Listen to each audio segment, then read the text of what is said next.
each other. So we're beginning with this idea of Hecate as great mother. And if we go back to that quote that Liz Green gave, we can see that she has this thread, this great mother thread that really begins with the primordial force of night, which was known as Nyx in at least the Greek tradition. And we can consider Nyx to be this great, vast goddess of night who birthed all of these dark elements. And Hecate is sort of seen as an offshoot of that, even though mythically it's not to say that there are stories that Nyx gave birth to Hecate. Hecate is a Titan goddess, and her parentage comes directly from the Titans and not from the primordial gods. But still, there's a link through the themes of Hecate as great mother.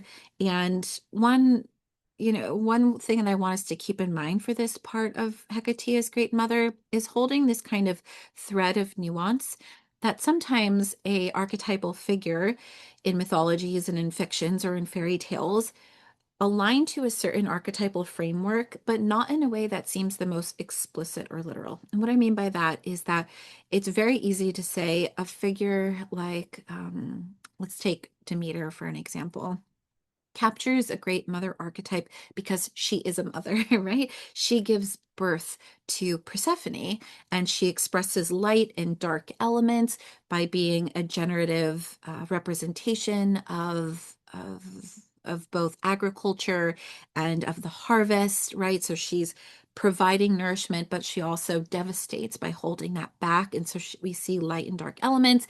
She gave birth. She is a mother. Therefore, she is a great mother. And that's like a kind of like equation that sometimes is true about certain archetypal figures, but there is more to the great mother than these actual roles that might be expressed in a kind of like biological function, like giving birth.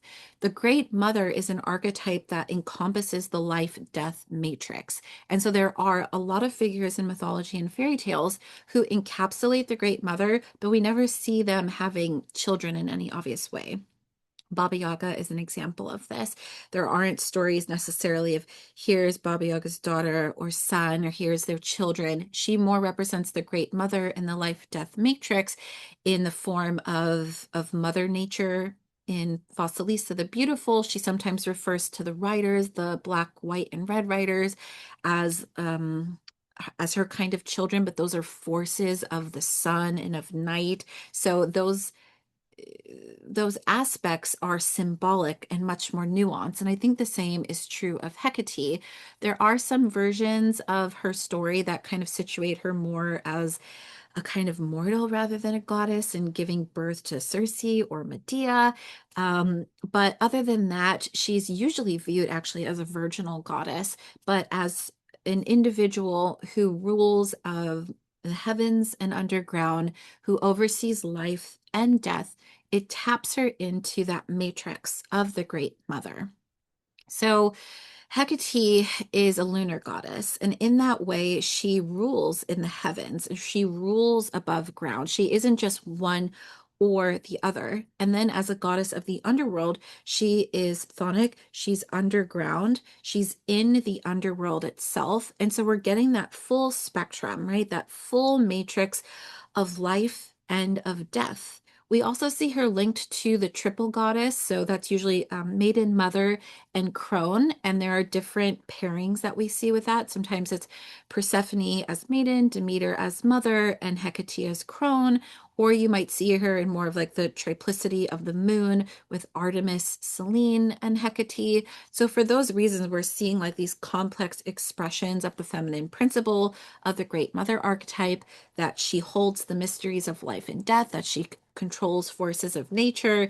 These are all themes of the Great Mother archetype, even though we don't have these particular stories that feature her with her children. She doesn't need that to be a great mother figure, archetypally at least. She also kind of holds this idea of fertility and dissolution in tension, like this life-death polarity, because she oversees childbirth, or because she's there on those transitions of life, of being born and also being taken into the underworld, where once again, it's like she's bookending the birth experience and the death experience. So she's very much tied to the Great Mother